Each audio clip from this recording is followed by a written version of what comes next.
தமிழகத்தின் நவீன சிற்பியும் தமிழ்நாட்டின் முன்னாள் முதலமைச்சரும் திராவிட முன்னேற்றக் கழகத்தின் நெடுங்கால தலைவரும் முத்தமிழறிஞருமான டாக்டர் கலைஞர் அவர்களின் 6ஆம் ஆண்டு நினைவேந்தலை தொடர்ந்து விழுப்புரம் தெற்கு மாவட்ட கழகத்தின் சார்பில் மாவட்ட கழக பொறுப்பாளர் மருத்துவர் பொன்.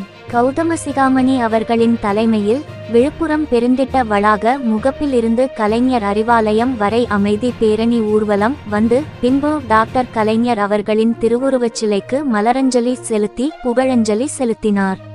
உடன் சட்டமன்ற உறுப்பினர்கள் விழுப்புரம் இரா.